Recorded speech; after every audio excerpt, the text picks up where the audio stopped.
Sir అసెంబ్లీకి జగన్మోహన్ రెడ్డి గారు ఇప్పటి వరకు రాకపోవడం మనం చూసాం సార్. అసెంబ్లీ సమావేశాలకు ఎప్పుడు కూడా రాలేదు. అయితే ఈ నెల 24 నుంచి మళ్ళీ అసెంబ్లీ సమావేశాలు మొదలు కాబోతున్నాయి గదా! ఈసారి గాని ఆయన రాకపోతే ఆయన పైన అనర్హత వేటు వేస్తామని చెప్పేసి రఘురామకృష్ణరాజు గారు డిప్యూటీ స్పీకర్ ఆయన చెప్పడం చూస్తున్నాం. మరి ఈసారన్నా వస్తారా? లేదా? అన్నది కూడా ఒక చర్చ మొదలైపోయింది సార్. మరి మీ ఒపీనియన్ ఏంటి సార్? మరి అనర్హత వేటు పడే అవకాశం ఏమన్నా ఉందా ఆయన పైన? 6 మంత్స్ వరుసగా అసెంబ్లీ సమావేశాలకు రాకపోతే హ్మ్. జనరల్ రూల్ ప్రకారం అయితే మనిషి అనర్హత పొందుతాడు. ఓకే. ఏ శాసనసభ్యుడైనా. హ్మ్. మరి ఎందుకంటే మామూలు శాసనసభ్యులైతే ఎవరో ఒకరు సంతకం చేస్తుంటారు. ఓకే. ఒకవేళ 6 మాసాలు రాకపోయినా ఎప్పుడో మారు సంతకం చేస్తే మళ్ళా 6 మాసాల వరకు అవసరం లేదు. హ్మ్. మరి ఈయన నాయకుడు కాబట్టి హ్మ్. ఒక పార్టీకి నాయకుడు. హ్మ్. అసెంబ్లీలో నాయకుడు కాదు. ఒక పార్టీకి నాయకుడు కాబట్టి మరి అటువంటి సంతకాలు పెడితే అదొక సమస్య అవుతుంది. హ్మ్. మరి పోయి అయితే సంతకాలు పెట్టాల్సిందే. పెట్టకపోతే మాత్రం అనర్హత వేటు వస్తుంది. ఓకే. అందుకే దాన్ని బట్టే డిప్యూటీ స్పీకర్ ఈ మారు రాకపోతే అనర్హత అన్నాడు. అంటే ఆయన రాకపోతే బెదిరింపు కాదు అది. హ్మ్.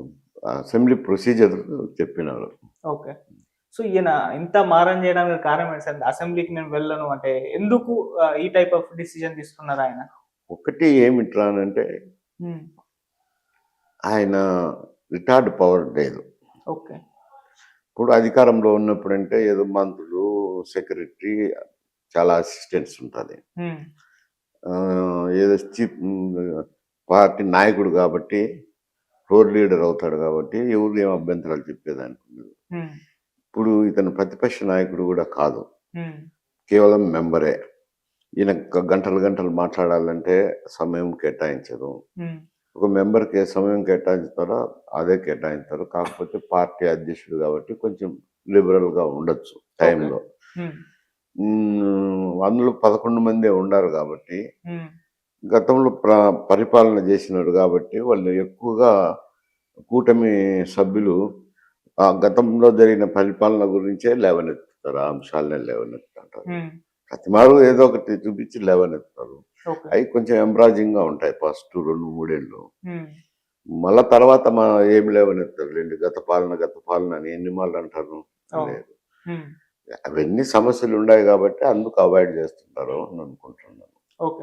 సార్ ఇప్పటి వరకైతే అంటే వైసీపీ నుంచి జగన్మోహన్ రెడ్డి గారు వాళ్ళ ఎవరు కూడా 11 మంది అటెండ్ అవ్వలేదు కదా! ఇప్పుడు 11 మంది పైన అనర్హత వేటు వేసే అవకాశం ఉందా? ఒకవేళ అనర్హత వేటు వేస్తే ఎవ్ నెక్స్ట్ ఎవ్ ప్రాసెస్ మరి వాళ్ళు సంతకాలు చేసినారో లేదో నాకు తెలీదు. సంతకాలు మాత్రం 6 నెలలు శాసనసభకు హాజరు కాకపోతే హ్మ్. తప్పకుండా అనర్హత వేటు పడతది. ఓకే. ఆ తర్వాత అంటే ఉప ఎలక్షన్స్ జరుగుతాయి సార్. వాళ్ళ అనర్హత వేటు వేసిన వాళ్ళ పైన ప్రాసెస్ ఏ విధంగా ఉంటాయి సార్? అనర్హత వేటు పెడితే అసలు వాళ్ళ శాసనసభ సభ్యత్వాలు కోల్పోయినట్టే. హ్మ్. కోల్పోయినాక 6 మాసాలకో, సంవత్సరానికో ఎప్పుడో మళ్ళీ ఎన్నికలు జరగాల్సిందే ఉప ఎన్నికలు. ఓకే. సార్ ఇది అంటే దీన్ని ఇరు పార్టీలు కూడా క్యాష్ చేసుకునే ప్రయత్నం అయితే చేస్తూ ఉంటాయి. అంటే జగన్మోహన్ రెడ్డి గారి వైపు ఈ విధంగా నన్ను టీడీపీ వాళ్ళు చేశారు అని చెప్పేసి జనాల్లోకి ఆ విధంగా వెళ్ళే ఛాన్స్ ఉంది. ఇతను అసెంబ్లీకే రావట్లేదు, ప్రజల పక్షాన్ని నిలబడట్లేదు, అందుకే మేము వేసామని వీళ్ళ వైపు నుంచి ఛాన్స్ ఉంది. ఇది ఏ విధంగా వెళ్ళే ఛాన్స్ ఉంది సార్ జనాల్లోకి? జనాలకి ఏం మంచి మెసేజ్ పోతది?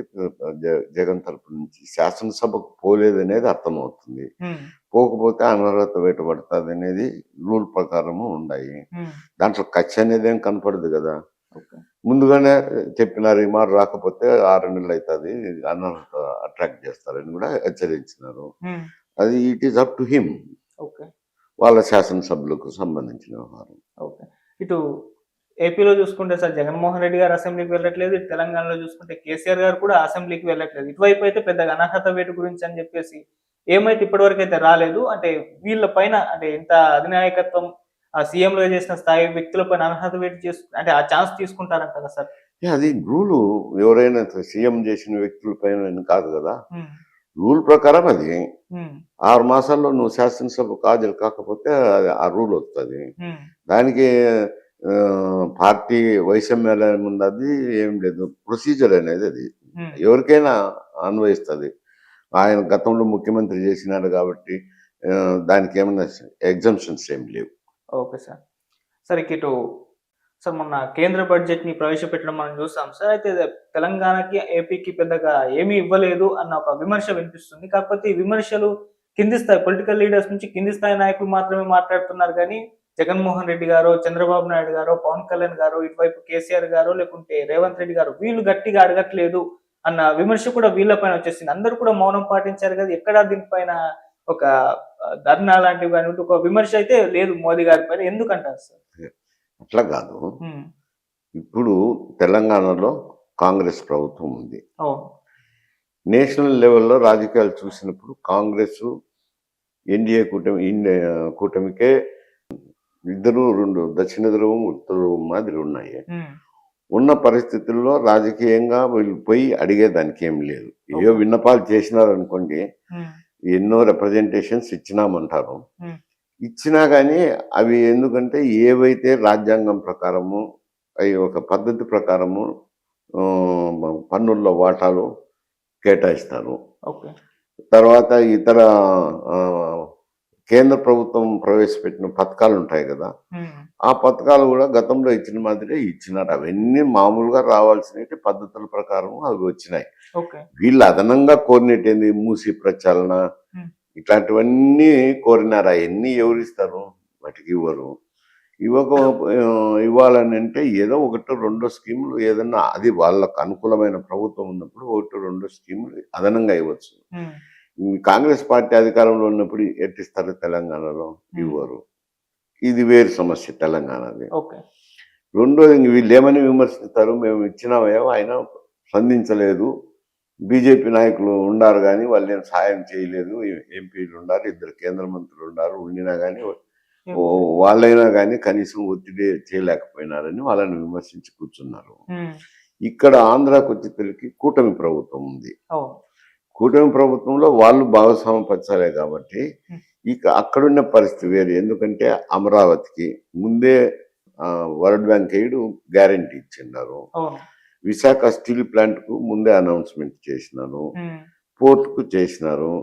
ఇవ్వాల్సినవన్నీ ముందే అనౌన్స్ చేసినారు కదా, బడ్జెట్ కంటే ముందే హామీలు ఇచ్చినారు కాబట్టి కొత్తగా బడ్జెట్ లో కొత్తగా వచ్చేది ఏముంటది? అక్కడ అదనంగా వచ్చినట్టే కదా. మళ్ళీ కొత్తగా ఏమొస్తాయి?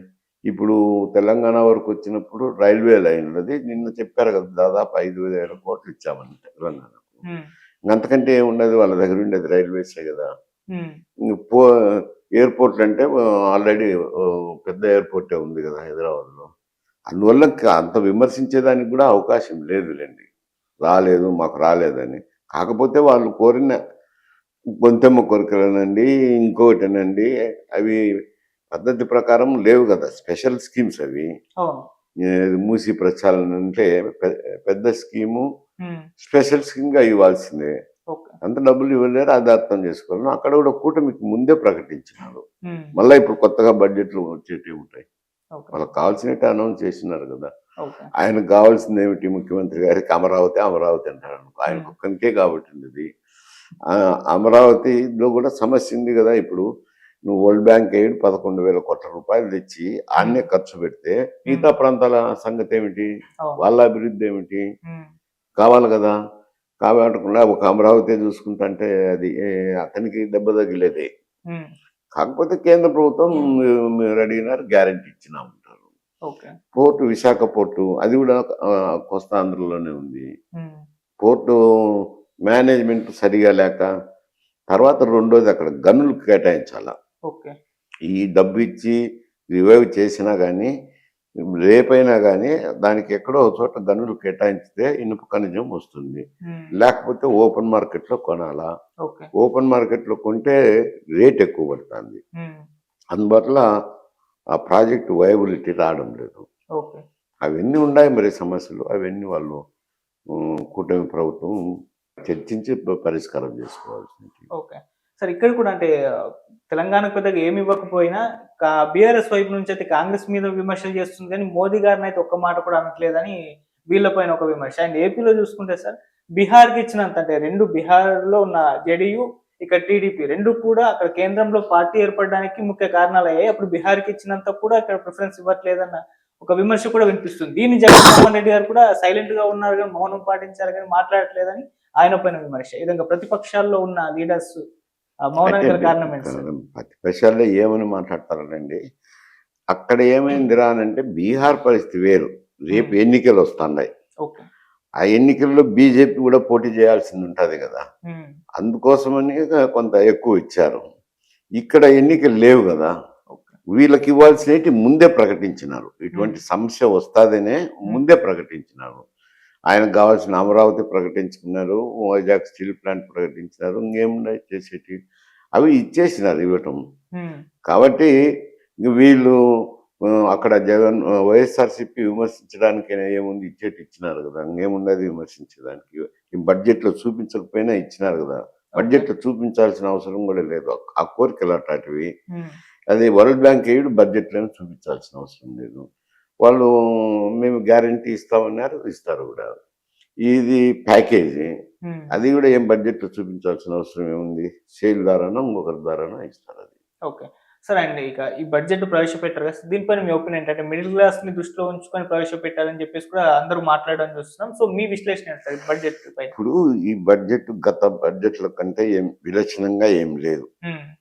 గతంలో ఏం పెట్టినారో, ఏం మాట్లాడుతున్నారో, అమృతకాల బడ్జెట్, అమృతకాల అని చెప్తుండే అదే ఉన్నాయి. ఆ గతంలో ఏవైతే గత 10 సంవత్సరాలుగా బడ్జెట్ ఎట్లా ప్రవేశపెడుతున్నారో అదే విధంగా ప్రవేశపెట్టినారు.